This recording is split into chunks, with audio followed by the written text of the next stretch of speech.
So, Maat, or sometimes pronounced Maat. So when we talk about, when people ask us, well, what are you guys about? What do you believe? What is your theology? Our theology is Maat, and that's what we're going to talk about. It's the basis for the universe, and we're gonna show what we mean by that. And now in the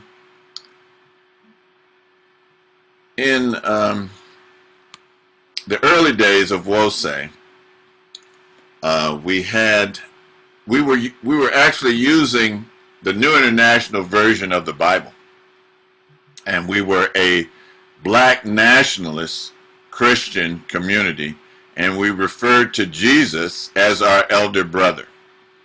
And this was one of the main scriptures that we used. Acts 7:22, and that NIV is New International Version.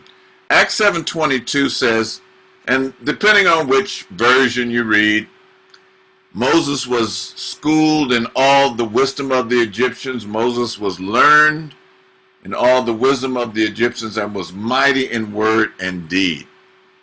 And I had a conversation about a month ago now with one of the first minister that was ordained at Wosei. His name is Yao Obing Ajasare, and he's from Ghana.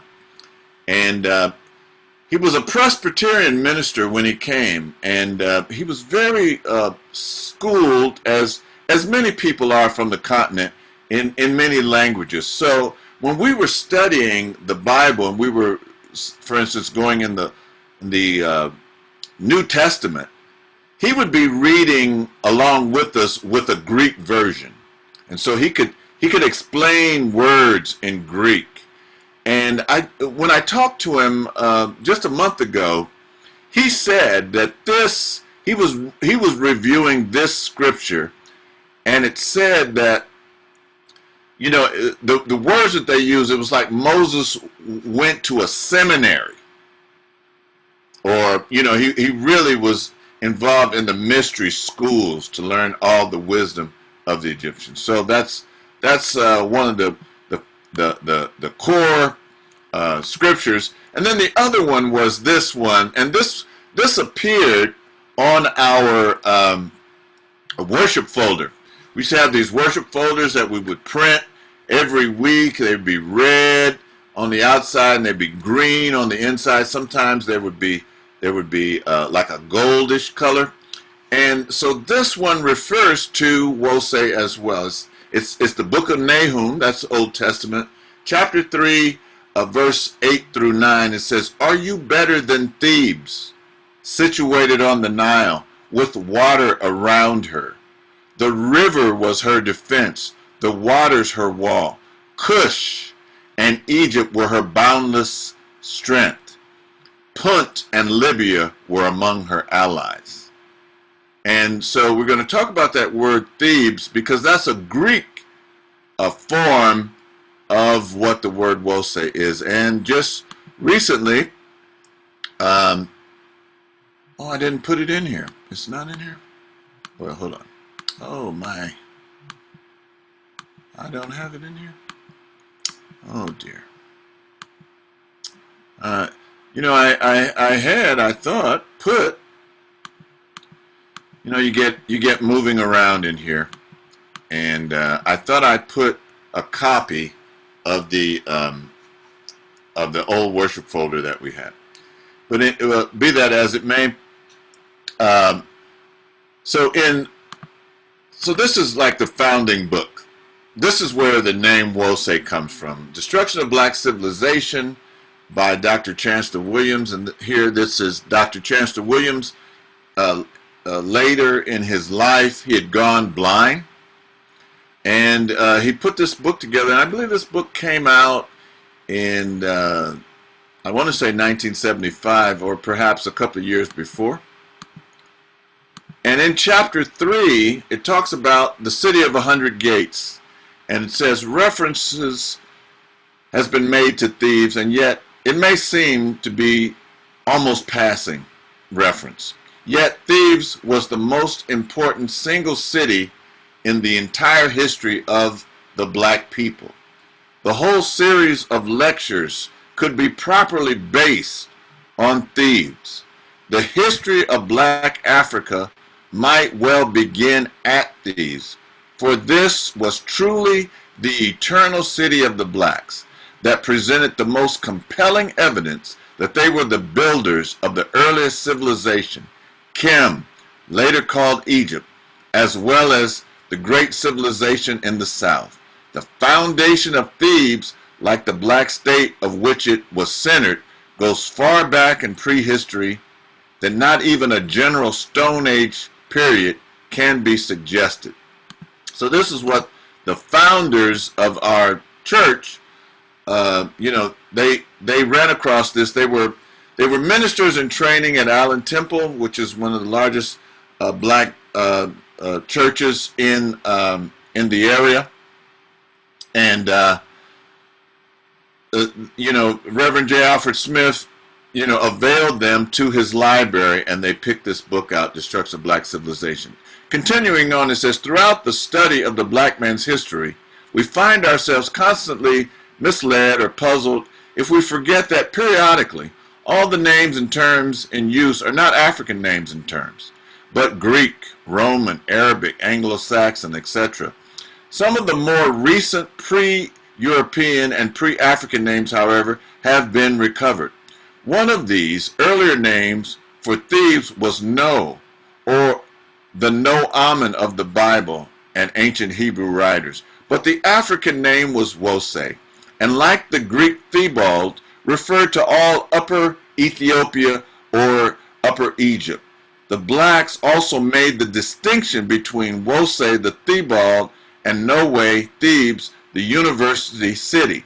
Another point of the highest importance here is that the African names for Thebes not only comes from the south, as Nims points out, but the name itself is the name of the imperial scepter of Ethiopia, a golden staffed ribbon with ostrich feathers at the top.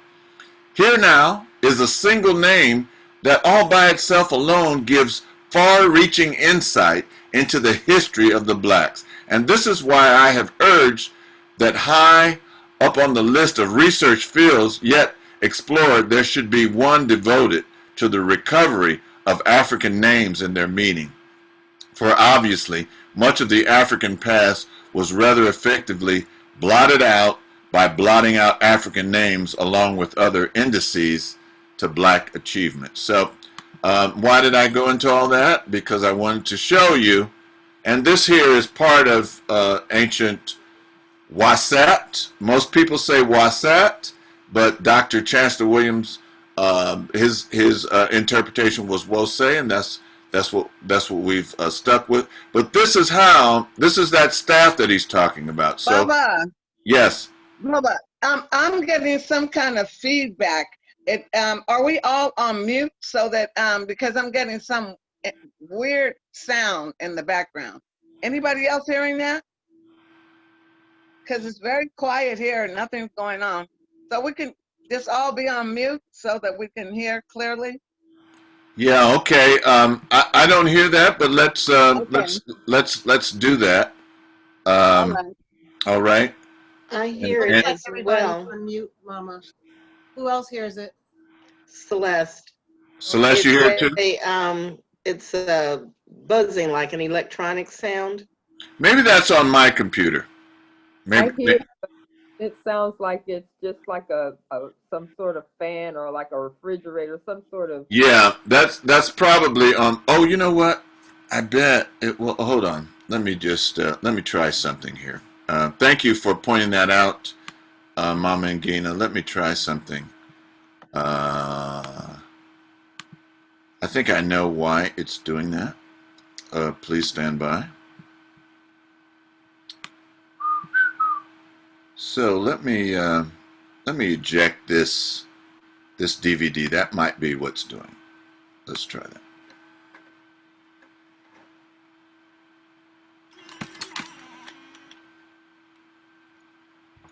No, I don't think that's it, but you know, I needed to take that out anyway. I think that's just this computer.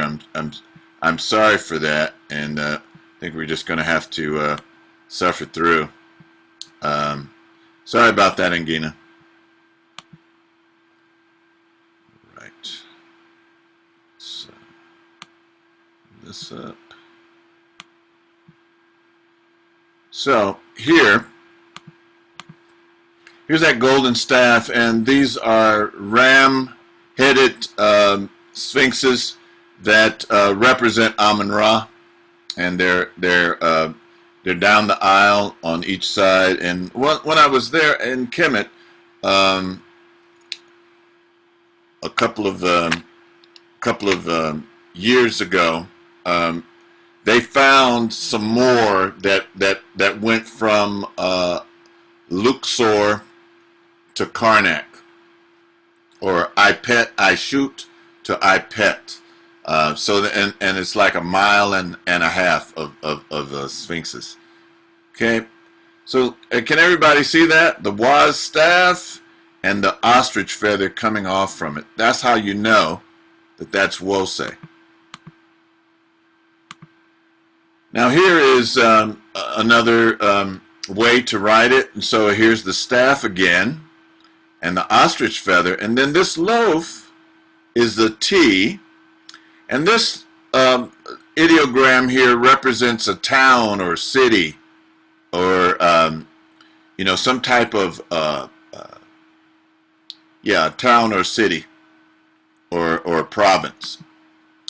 And just in time for our anniversary, you know, Wose is going to be celebrating our 40th anniversary on December 6th. We've ordered some of these beautiful stoles, kente cloth stoles.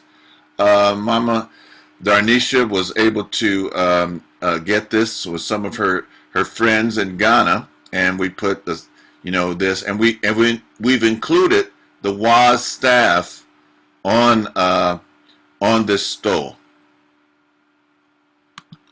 All right. Now this is an aerial view of coming into Luxor, or part of Waset, and you know, this is another group of sphinxes that are that have human heads, and these are the ones that are connecting, you know, for like a couple of miles. Now, so can you imagine that? Wow. Okay, so we're getting closer. So now we're going to talk about the laws of Maat. So I'm going to pause. Any questions or any observations that someone might want to ask, or there's a statement that you want to make or something like that? Well, I was wondering, Baba, why would they use human heads when most of our statues are of the, you know, the animal, you know, that, you know, like the, Zouk type. yeah. It's just different locations, different times. It's all symbolic. At one time, the ram represented Ra, and then in the later times, it became associated with Amun. Actually, these are all just aspects of the solar disk. So there's Kepler at the beginning in the morning, and that means bringer into being. And then there is Ra, and then there is Un, and then there is Atan, and then there's Amun. In the Hosea, it just gives us three: Ra in the morning, Kepler in the morning, Ra at noontime, or you know, the Most High, and then Atan, the complete one, in the evening.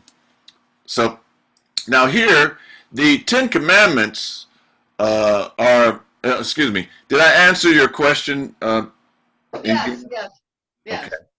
I have a question. Yes. Is that Gloria? Uh-huh. Yeah. And so, Wose, means Egypt, means Kemet. Are Thank those? you. I should have included that. Wose means scepter or seat of authority. Yeah. Okay. Wose means scepter or seat of authority. Good question. Thank you. Anyone else? All right. So the so-called Ten Commandments, remember again, Moses was schooled in all of the wisdom of the Egyptians. So the Declarations of Innocence, as the ancestors along the Nile referred to them as, Westerners, Egyptologists, etc., Europeans, they refer to them as the negative confessions because they begin with, I have not done thus and so. And so they refer to them as the negative confessions, but they were actually referred to as the Declarations of Innocence. So what this slide is showing is that on the left side, you can see this is how they were written. Then there are 42 declarations of innocence, and then out of the 42 declarations of innocence, you find the 10 commandments. So I can hear Dr. Ben now. He would be talking. He would say, "How could Moses go to school there?" And they recited them all the time, just like people in schools in the United States. They always open up with the Pledge of Allegiance. So he said, how could he go there and not be using that? So here is a better view of the 42 declarations of innocence. And I'm not going to pretend like I can read fluently the Medu Neter or Suf language on this, but I'm going to move on and show you Maat in and this is how you write Maat in Medu Neter. And you know what? I think I must have two different versions. I'm going to pause just for a minute. Please bear with me because something doesn't quite look right to me. Let's see. Just wanna. This is the problem when you have all this stuff. You can get too many things in and it's like, what's happening? Where's everything? Let's see. Any questions as I'm scurrying around looking? Any comments? We have 15 people. I'm glad that you all decided to come. Movies, presentations. Let's see. I'm not going I have to. one question. And who is that that's John. talking? John. Yeah. Uh, Yes. So, how do I pose this question? So, you're talking about Moses. There is this contingency of people out there in the internet world who claim that none of that stuff existed. That Moses is not a real historical person. What's your stand on that? So that is an involved question that I'm going to try to answer quickly.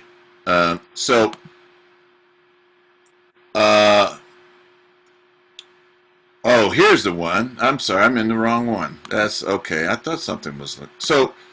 Oh God, and now it just went away. Okay, so the answer to that question is there was a Moses. He was a priest of the Per'ah or the Pharaoh Akhenaten.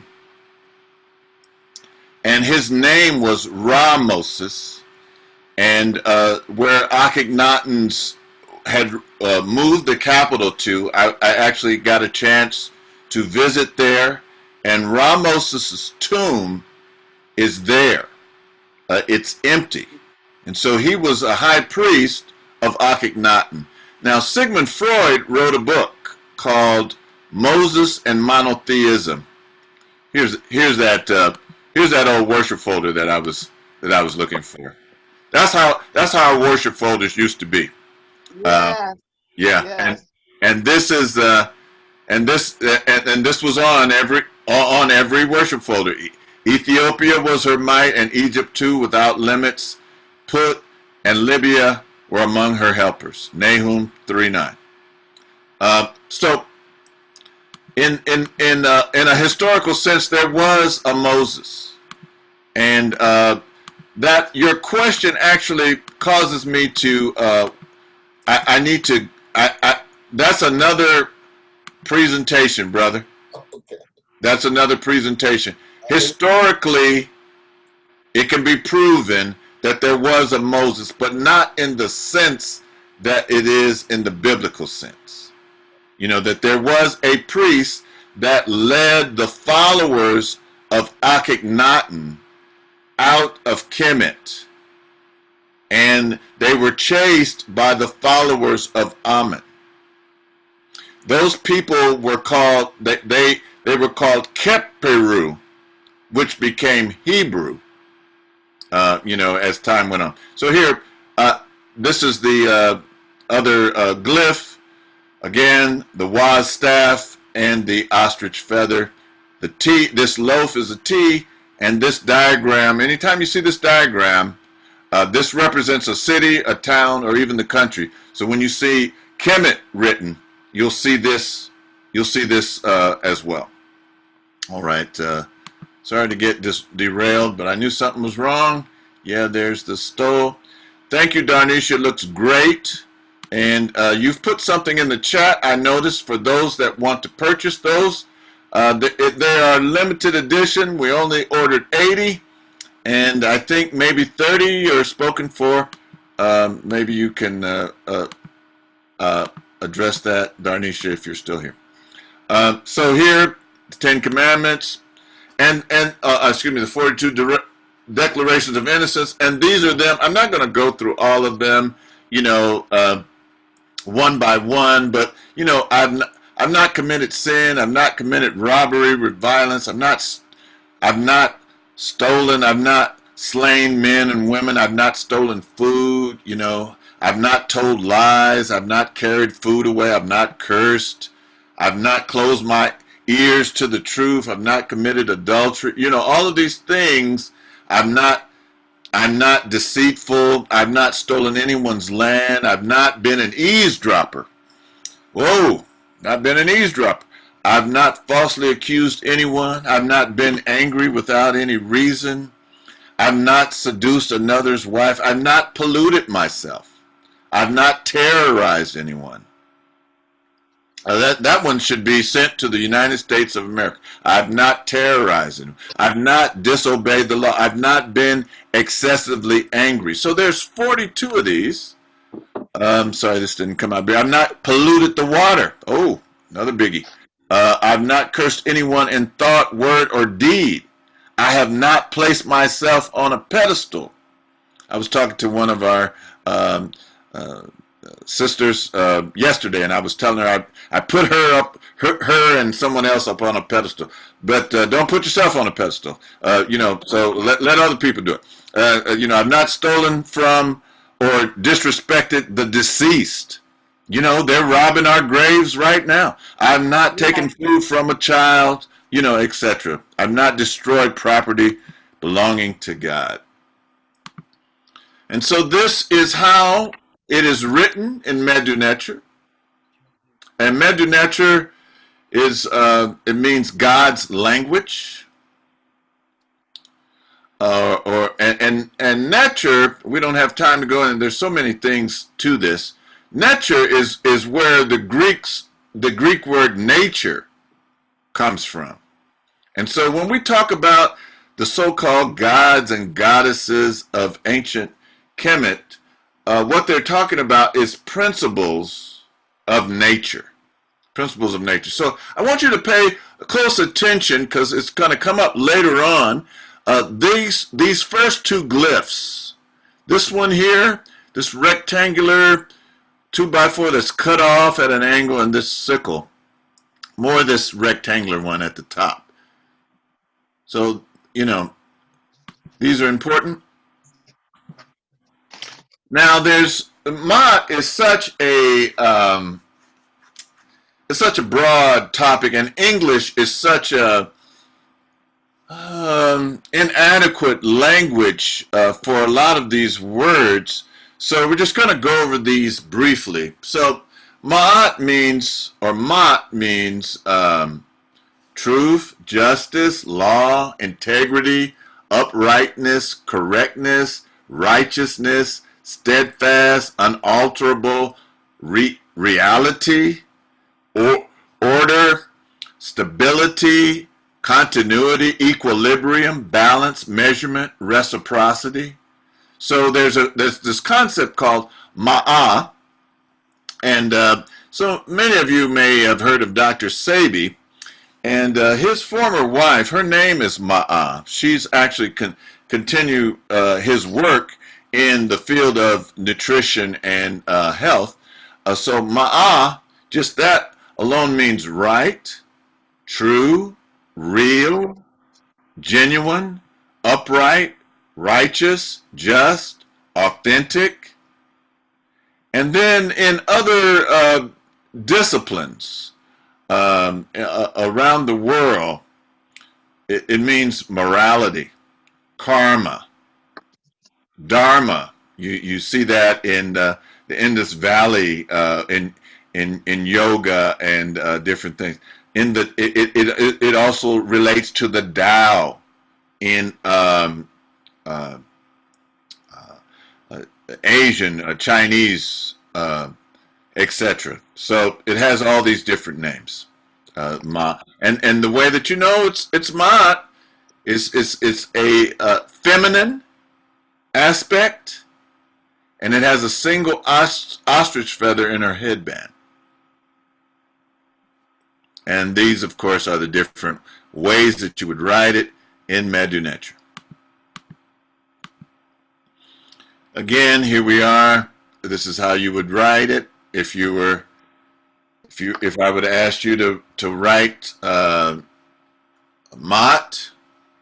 This is how you would do it. Then when you see these things, you may not be as geeky as I am. I have to read these things because you all are so intelligent that you might ask a question, and I want to be ready to give you a good answer. So I keep up. So I'm familiar with many of these, not everything, but so it's the personification of law, order, right, truth, righteousness, justice, straightness, integrity. Usually the short answer, if people ask me, they say, well, what is Maat? I give them the short answer, which is truth, justice, and righteousness. Maat manifests itself in the individual as truth. It manifests itself in the society as justice. It manifests itself in nature as the normalcy of phenomenon, i.e., the sun rose and set today.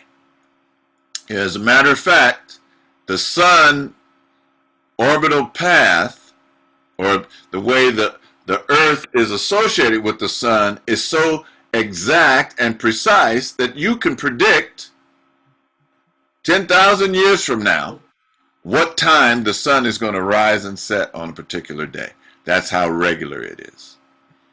See, I see some things in the chat. Let me just check and see what people are talking about. Okay, you put the flyer. Very good. Hey, Bill. All right, thanks. I've read. Thanks for joining us, Bill. All right, here is the judgment scene.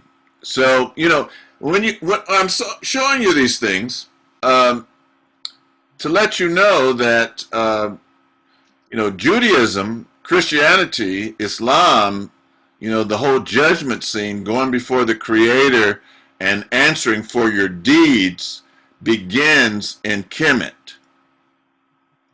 Actually, it begins further south. You know, it moved up the Nile Valley. So it has two different aspects. It has a celestial aspect, things, heavenly bodies, the function, the moon.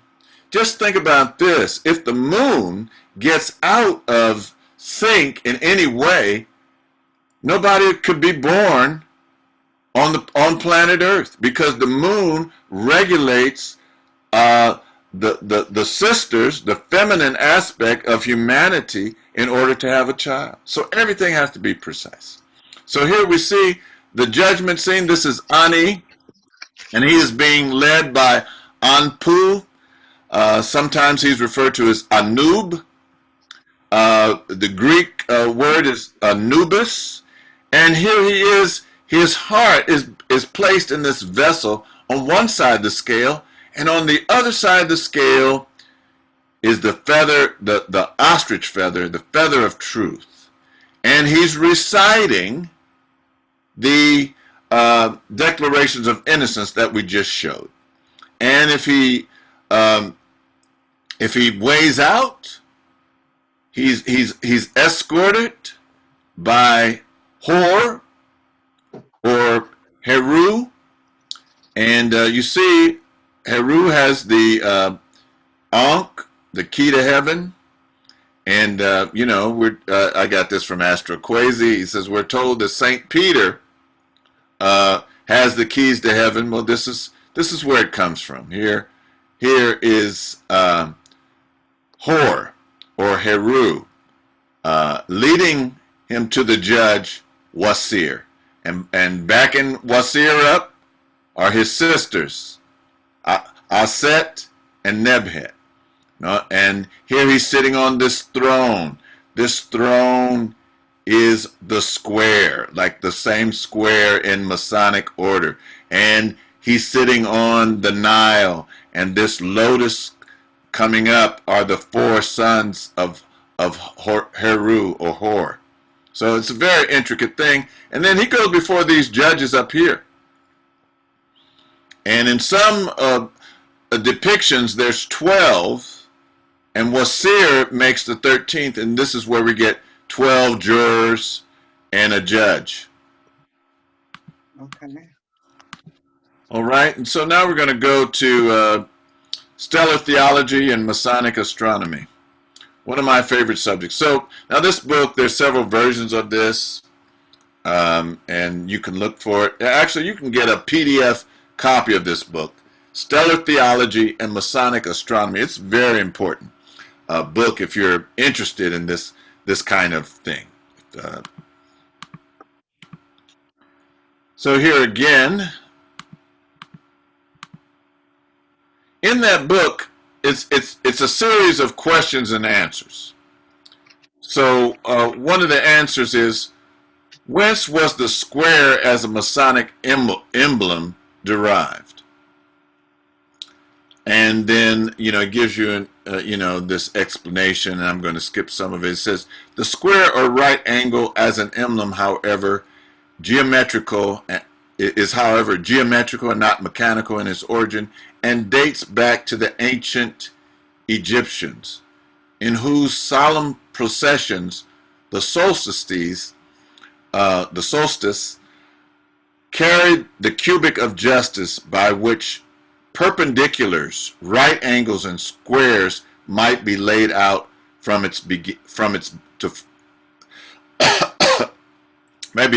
its form being that the arm of one of the squares. So here's that angle that I told you to pay attention to. That the one arm of the square with the inner end cut at the angle of 45 degrees, or 1/2 of a right angle. The square was in Egypt an emblem of justice, because being a right angle, it deviated in no respect from a true horizontal joined to a perfect perpendicular.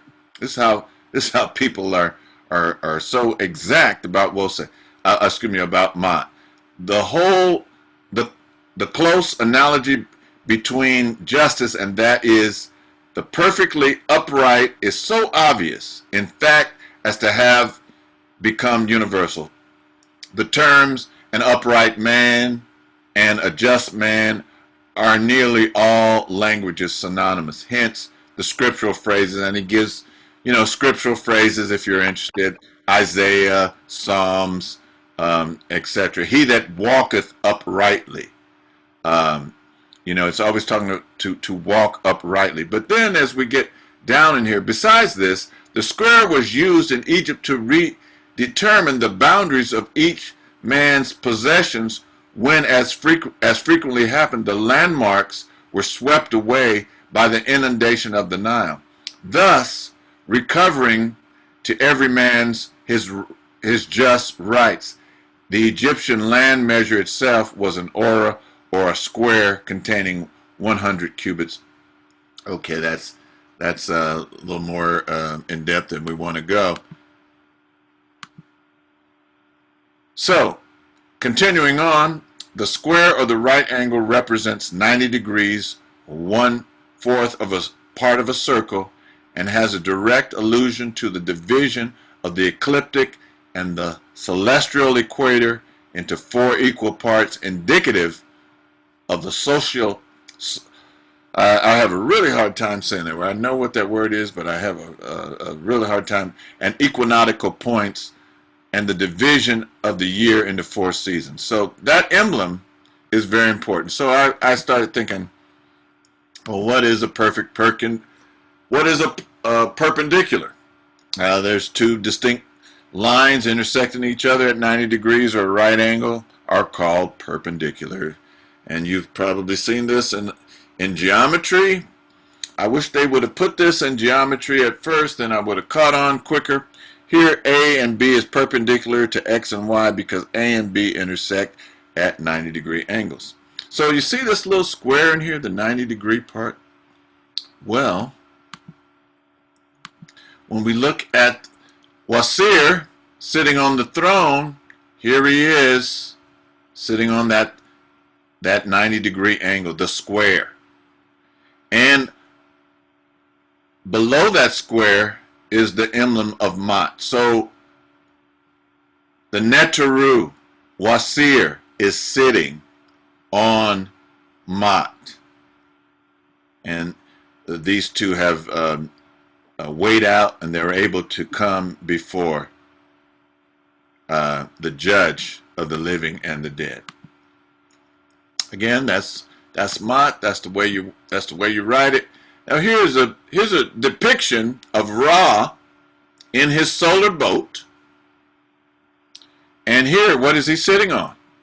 He's sitting on Maat, indicating that the sun just don't go any willy-nilly path. That its path is guided by Maat. In the Hosea opening part of the Books of Knowing of Creation, Ptah says, I found no place on which to stand. I laid the foundation through Maat. I'm going to pause here. Any questions? Any remarks you'd like to make? Any observations?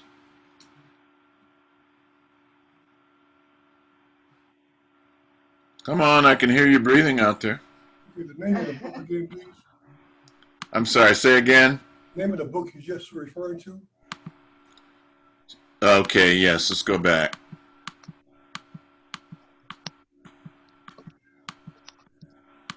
Please stand by. So it's Stellar Theology and Masonic Astronomy. I actually have this version here, this one in the blue. Okay. And I listen to Jordan Maxwell from time to time. And Jordan Maxwell is really an expert on astrotheology. And so he kind of revived this book, brought it out of obscurity. And so there's a foreword by him of this book. Robert Hewitt Brown, Stellar Theology and Masonic Astronomy. Imhotep, this is Bobby. Hi, Bobby. Hi. Can you talk about the meaning of the lotus? They use the lotus plant a lot in there. Yes. So Yeah. so Lotus. the lotus is if you notice in nature, the lotus is in the it's in the mud, it's in the muck and mire. But when the sun hits it, it comes out and it flowers and it blooms. And that's kind of like the way we should be. Sometimes we're in the muck and mire, but when the light of God shines on us, then we can bloom. Sometimes we hear the phrase that I am the lotus at the nose of Ra. That we are God's perfect flower. So it's an emblem. In Kemet, there's different emblems. One represents the south, one represents the north, and the lotus is one of those emblems. It's used in many different ways, and it's also used in the same kind of like the same meaning in the Indus Valley. We see different pictures of, say, Krishna being born out of a lotus. Conversely, there are statues of King Tut, his head coming up out of a lotus. So it's actually, it's a sign of resurrection, of rebirth as well. Hope I answered that question, Bobby. So I have a question. Yes, you did. Mm-hmm. Yes, who's that? I can't see. John again. Yes, John again. In reference to the 42 admonitions. Yes. Is that supposed to be applicable? Because I'm thinking of myself. I'm guilty of all that. I can't say, in all honesty, that I haven't done that, this, that, or the other. So is that 42 admonitions supposed to be applicable, or is that just a story of the Well, okay, so on some of the judgment scenes, there is a celestial, and then there's a terrestrial. So in the celestial, the way the stars, moons, and planets move all affect us in one way or another. We're actually made up of star material, our bodies as such. On the terrestrial side, so there were 42 representing the 42 nomes or provinces.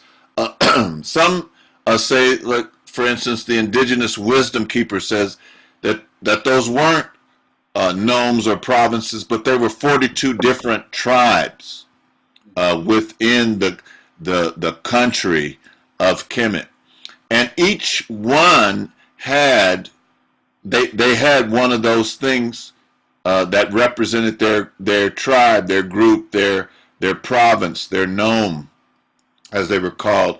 And so by doing Maat, by observing those 42 laws, it ensures a just society. So these things are used for a just society. Now,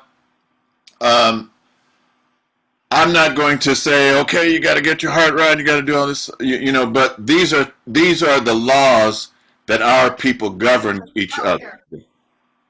These are the laws that our people govern each other. Did I answer that, John? I think so. I guess. No, you had another question. Go ahead. No, I said I think so. It's just I was just wondering about the application of it. That's when I looked at it before this class. And Yeah. When I read that, I thought to myself, if I was to go before the judgment seat, I couldn't say that stuff. Yeah. Honesty, So that's my question, I guess, as far as applicability. Yes, everybody's striving to do that. Everybody's striving to observe those laws. Not not doing those things which causes people to want to do something against you. Essentially, what the actual thing. Okay, I think I get it now. Yeah, it's. Have you heard of this thing? It's called the Golden Rule. Yeah. Okay. Do unto others as you would have them do unto you. That's in the Bible. That's in different philosophies. Yeah. So these laws were put in place so that people could have a just society. So yes, go ahead. A question speaking on that about the laws, and that's what we're striving for. That's what they were striving for just society. Was there a concept of forgiveness or grace? Yes, there was, and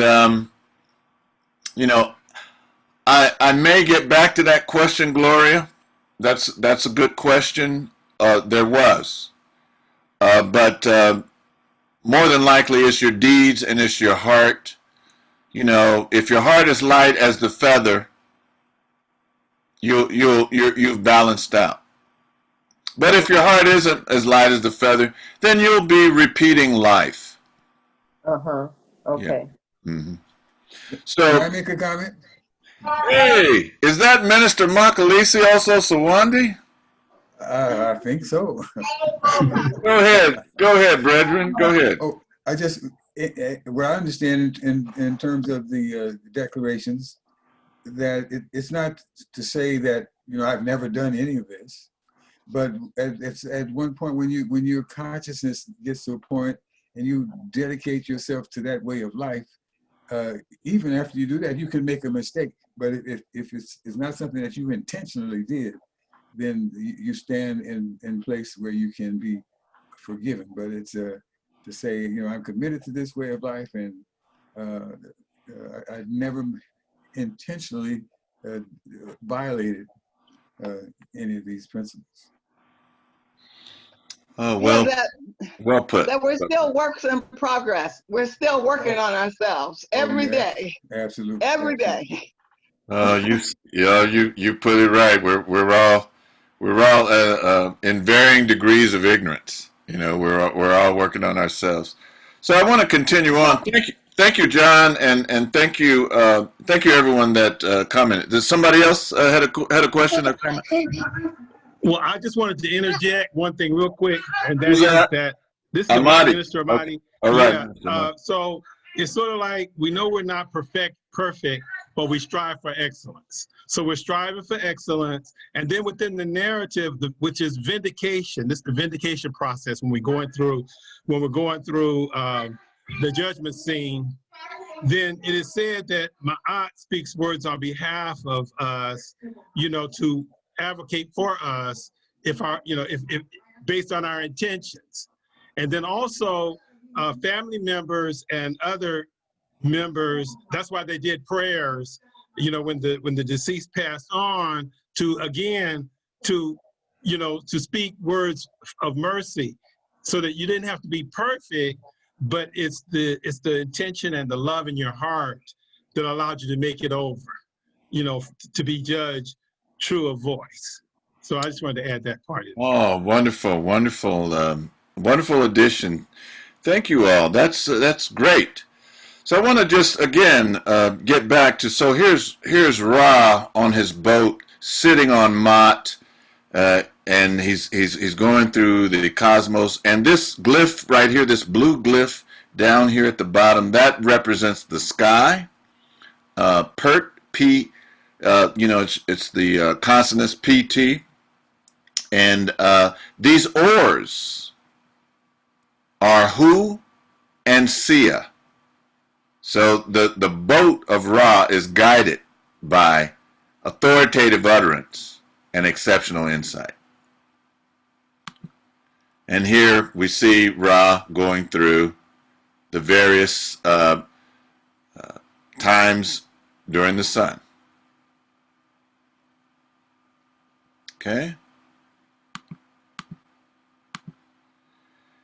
Here's the judgment scene again. And Right in the corner, you can see Ani, and he's coming before them. So if we go back,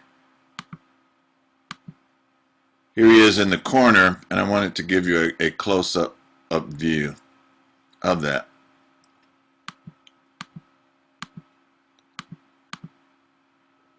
Now, you know, I found out that I had two of these. Let's see, is this? So let me find the other one, because I ended up populating one, and I added something to this. I think this will be the different one. Let's see. I just added something. Yeah, this one right here. So here in this, so we want to be light like a feather. Bob Marley wrote a song called "Misty Morning," and one of the lyrics says, "Light like a feather, heavy as lead." So here, this is more of a close-up version of it. And here, this symbol is the Ba, or the soul. And here we see these two figures.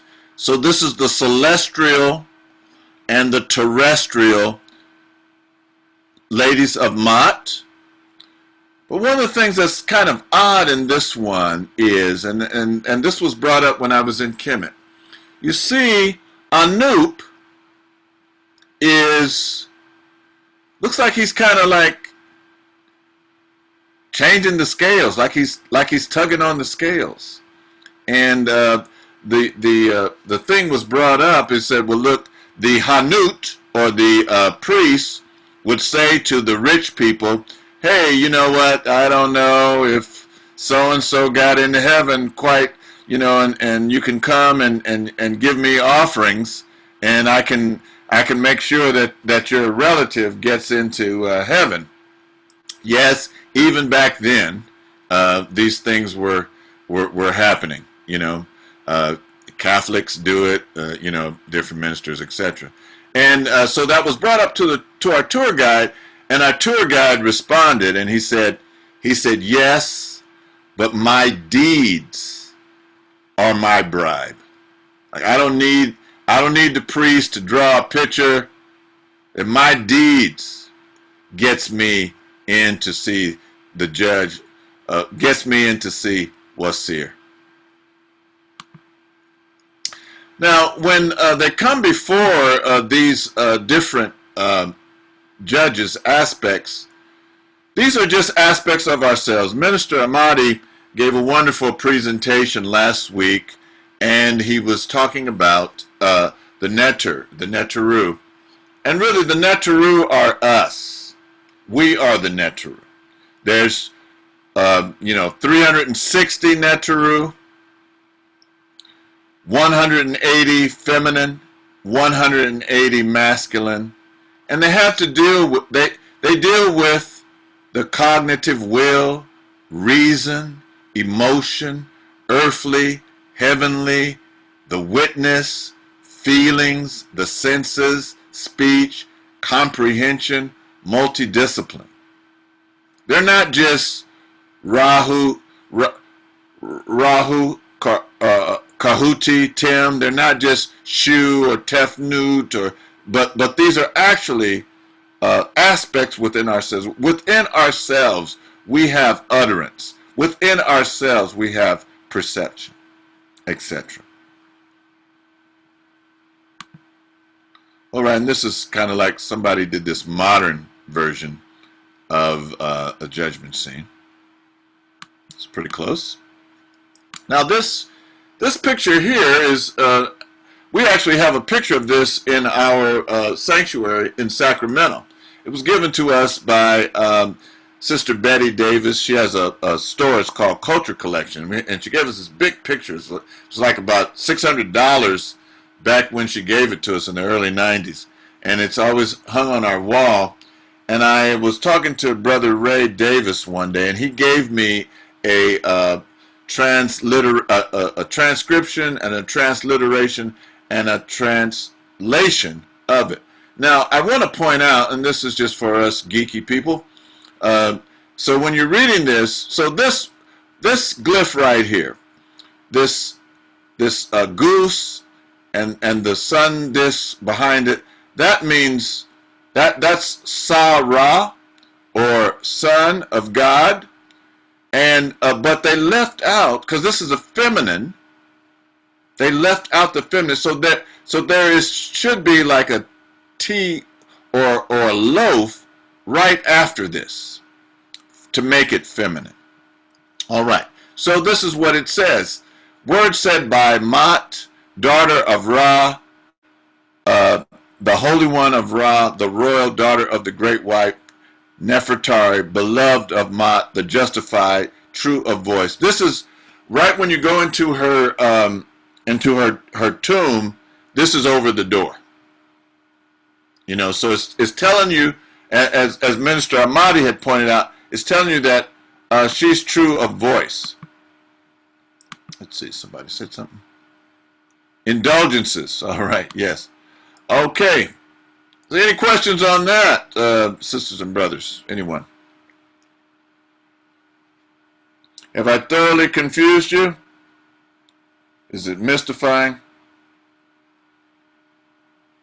Okay, nobody wants to respond. Nobody wants to talk. I do have a question. It actually makes a lot of sense, actually. All right. Who's that said that? That was me, Amadi. All right, Ahmad. I was saying, I have a question about when you go before a seer, Yes. what happens after? Then you join the heavenly host. You ride along in the boat of Ra. You're on a celestial realm, and they've tried to depict it. One of the things, and this was mentioned in the message this past Sunday, where Professor Menu, you transform into a star. You become part of the firmament. You become part of the celestial host. And it's hard for us to understand on this plane what that is.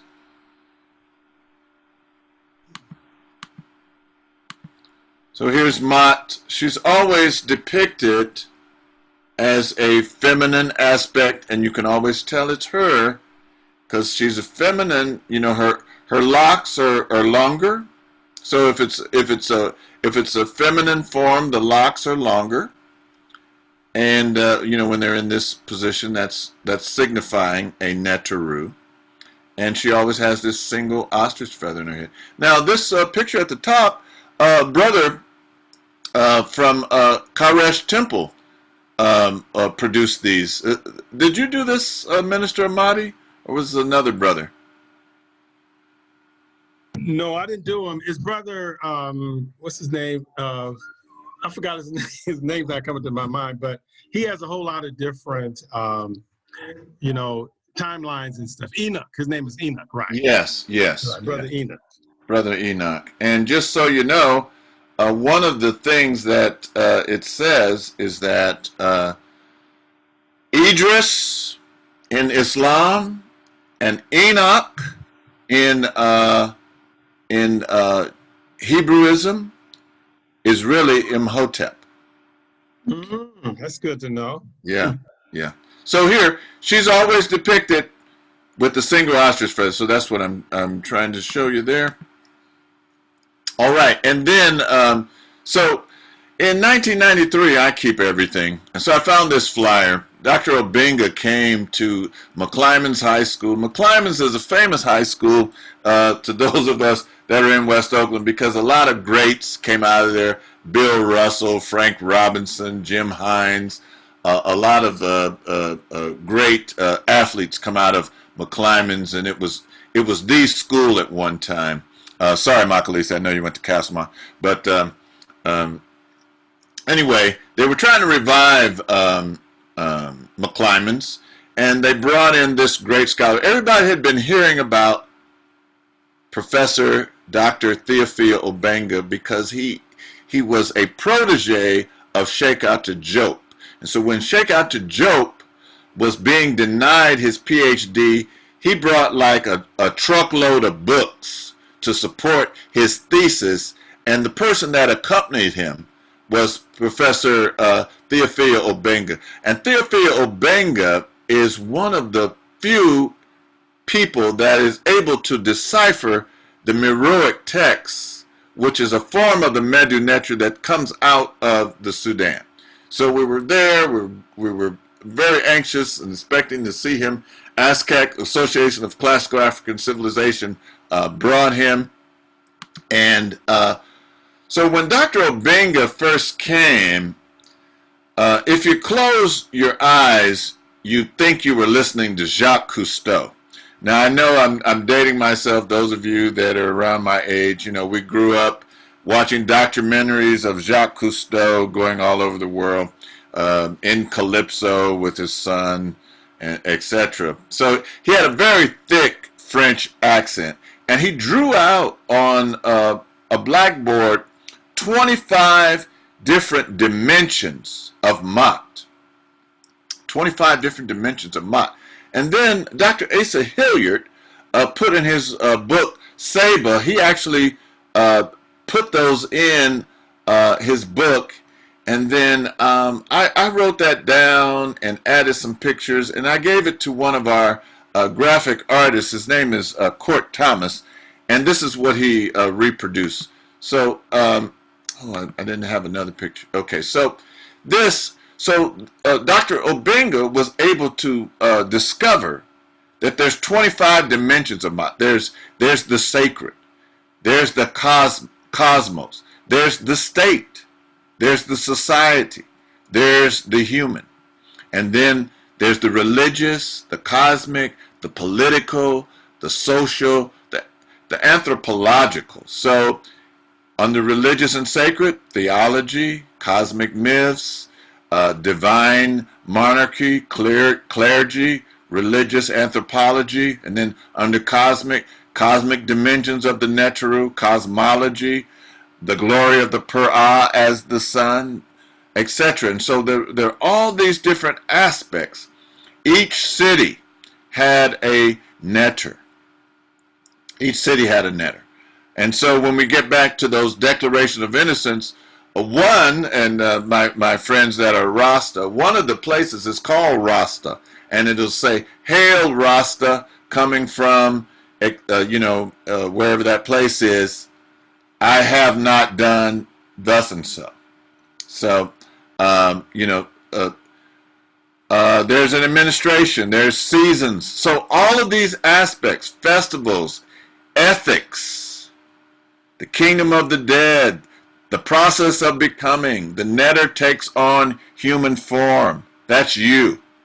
It has the family, it has sociology, it has community integration. All of these things relate to Maat. Now, I'm going to pause again. We have about 18 minutes left. Any questions, any statements that you would like to make, or any observations that you would like to have?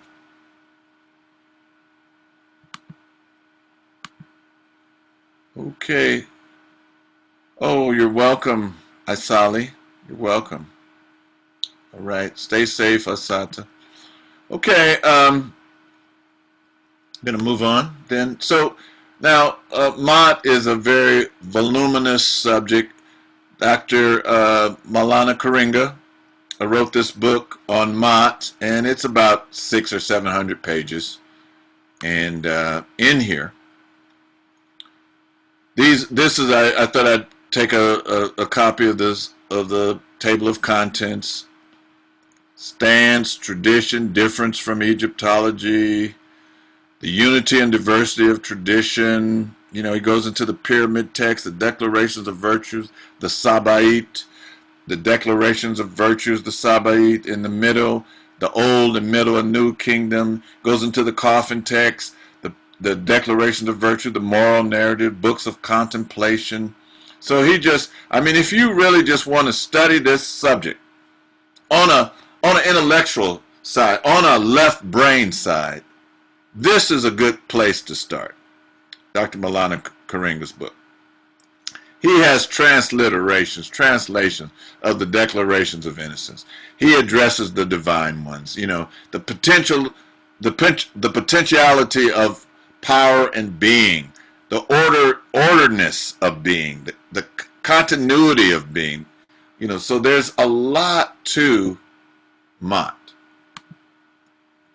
And in here, he says in his discourses that Maat, to speak Maat, to do Maat, for it is mighty, it is great, it endures, its worth is tested, it leads one to blessedness.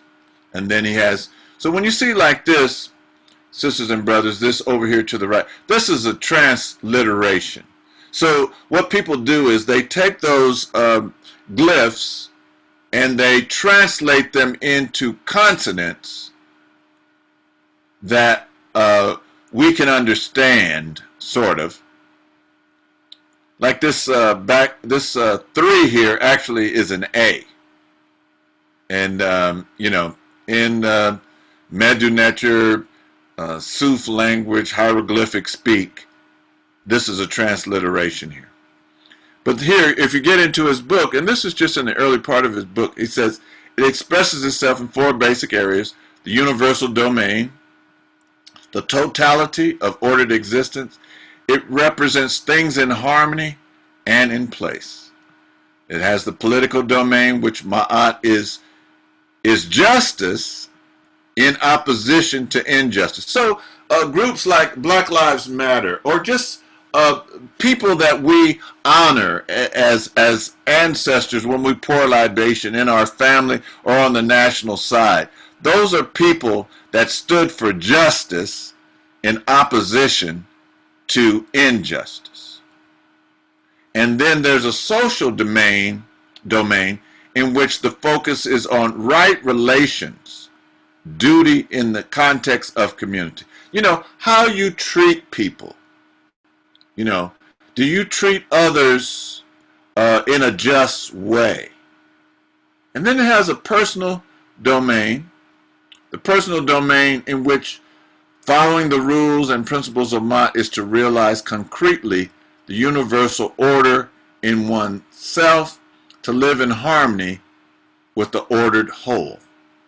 So this is essentially what I think I have to say. And then Minister Ahmadi emphasized this earlier in our discussion, and this is how you would write it. When at the end of the day, at the end of existence, you want to be Ma Karu. You want to be true of voice. You want to be justified. And that's so Mama Ngina said that we're all a work in progress. We're working on ourselves.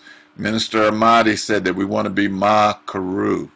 A lot of times people, they don't want to just get into a whole bunch of historical things and whatnot. They just say, hey, look, I just want to get my life right. I just want to go to heaven.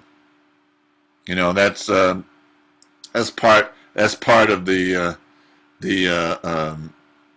things. You know, and for some of us, this is just all fire insurance. You know, we want to make sure. But in another sense, so I got these two things. I think there's something else I had. Oh, I just put this. Oh, I know what I wanted to. Okay, now there's Maat. Did I put it in here? Let's see. Hold on. Just trying to get ready for things. Sometimes, I guess I didn't put it in here. But the opposite of Maat is Isfet, is disorder, is chaos. So we don't want that. All right. And you know, we're always saying Ashe. I thought we should look at that for a minute, even though that's sort of Maat, but these are all, somebody put this slide together. Of course, you know, this is a Yoruba word, a word that really comes from the practice of Ifa. And these are all the things that are associated with it. Ritual, Ola Damare, spiritual, Orisha, ground, physical, things, exchange, nature. This, when you say Ashe, it has many meanings in its indigenous language, like Maat.